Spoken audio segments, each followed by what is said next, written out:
It's Friday, which means it's time for another episode of the Ask Me Anything series. We got a lot of questions today, so let's go ahead and get right into it. But before we do that, make sure you go down below and leave a comment below to have your comment featured in the next video of this. I do these every Friday at 5 p.m. Eastern Time, and you'll get featured if you leave a comment. On top of that, don't forget to like the video as well, because it really helps me out and get my videos out to more people. The first question of the day comes from Max is a Nerd. Should Erik Karlsson have a higher overall in NHL 24? His current is 91 overall.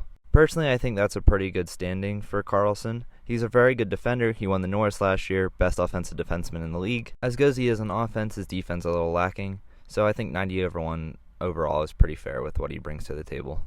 Do you think Logan Cool or Adam Fantilli will beat Bedard for the Calder race? Personally, I think any three of the players have a really good shot to win the Calder, but I think Bedard's going to win it. I got to see him play in person at the Penguins home opener this week, and the dude's amazing. He looks so much smaller compared to everyone else on the ice, but he has so much skill that he's going to be an elite talent this year, and you can already tell. The shots are there, and he already scored his first goal. It's going to be an amazing first year for him. Do you think NHL 24 controls are better or worse? For those of you who don't know what he's talking about, this year in NHL 24 they introduced a new control scheme called Total Control. It lets the player do more dekes easily by just hitting single buttons. For example, to do the lacrosse move, you just have to press Y on your Xbox controller. Now, at first I hated the total controls because I always played on hybrid, but now that I've gotten used to them, it's really not that bad. It just has a big adjustment period. Next question, what draft class do you think is the best? I think it's a no-brainer 2015. I'd have to agree with you there. Either 2015 or maybe 2003 are the two that are in contention for best draft class ever. Both of them have produced a lot of stars in the NHL and some potential Hall of Famers as well. I think we have to wait and see till the 2015 players retire to see where they fully ended out to see if they beat out the 2003 one, because that one was also really stacked. Do you think the Sabres should have took Mitch Marner over Jack Eichel second overall?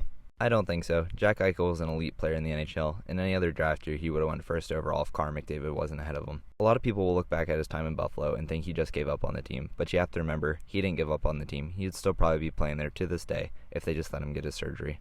Max Ice Mass asks, who's your favorite NHL player of all time? This one's an extremely easy one for me. My favorite player of all time is Patrick Hornqvist. One of my first games that I ever went to, I saw Patrick Hornqvist score a hat trick against the Arizona Coyotes, and it was on Sock Penguin night. So whenever he scored his hat trick goal, everyone threw their Sock Penguins on the ice, and it was just really memorable. After that, I really started getting into the sport, and just watching him play every day was just so electric. I hope he's doing good in retirement now, and I really miss him in Pittsburgh. Do you think Sorokin is going to be better or worse this season because he led the Islanders to the playoffs? I think Sorokin's going to be pretty much the same this year. He's going to be an elite goalie, and he's going to be one of the top ones in the league. I honestly don't know how much better he can get because he's already at the top of the brim, so I don't really know, but I think he's going to have another solid season for the Islanders. Do you think Brandon Yager will end up being a superstar one day? Personally, I think that Yager has the potential to be the next Jake Guentzel of the team. He has a very elite shot, and since he's went back to juniors, he's been scoring a ton. He's going to be amazing for the Penguins one day if he just keeps developing. I really hope he blossoms into something great because it'll be really fun to watch. Which NHL legend is going to retire next? I say either Pavelski, Ovechkin, or Fleury.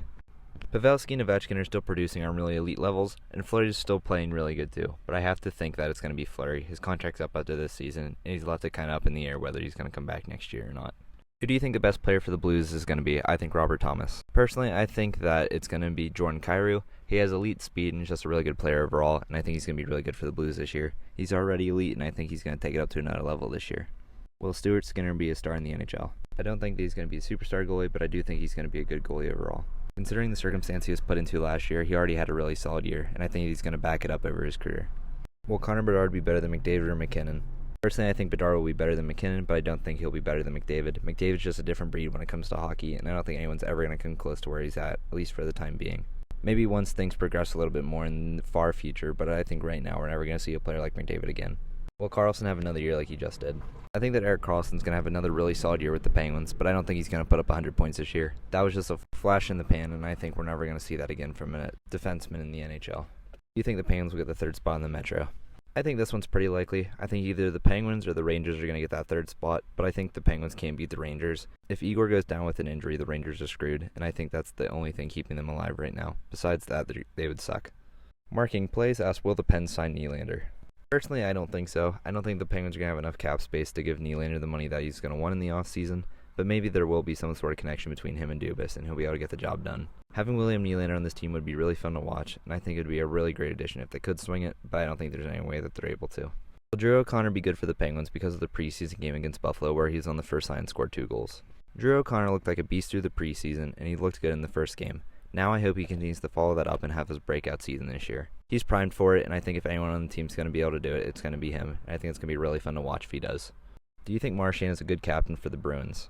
I think Marchand's going to be a great captain for the Bruins. He likes to get in there and mix it up and really be a leader for the team. I think that's something that the Bruins looked at and realized that that's what they wanted. Pasta would be another good option, but I think Marchand was the right choice. Maybe once Marchand retires, Pasta will take over as the captain. I think that's the most likely scenario. Do you think this year's draft will be better than last year's? Honestly, with this one, I have absolutely no idea. It's way too early to tell yet, and a lot of the players haven't even played in the NHL yet. So this one, I'm just going to kind of leave it up in the air because I genuinely have no idea. Will Mcdavid pass Gretzky and Ovi in points? Will for sure pass Ovi in points. Ovi's only at around 1,500 points-ish right now, and Gretzky has the most points ever, and I don't think anyone's ever going to catch up to that personally. I think McDavid has a really good shot at being number 2 on the all-time scoring list, though. Why did you choose the name Crash the Blue Paint? I chose the name because I wanted a good hockey phrase that wasn't being used already. The issue with nowadays is there's a lot of different hockey shows, hockey YouTube channels, and hockey everything else. So with that, I needed to have a unique name, and it was just the name I came up with, and there was no other names or channels or anything like that that had the name already. So I think it was a good fit, and I'm glad that the brand's growing already. Do you think Bedard will get a hat trick this season? I think he definitely will. He's already shooting a ton, and I think he's going to put up a ton of goals this year. He's going to be really fun to watch, and he's already super electric and super exciting in the NHL. It's going to be a wonderful year for him, and I can't wait to see how he progresses. That's going to do it for this week's episode. If you're new to the channel, please subscribe because it really helps me grow the channel. And if you want to be featured in that week's episode, just go ahead and down in the comments and leave a comment. Thank you so much for watching, and I'll see you in the next one.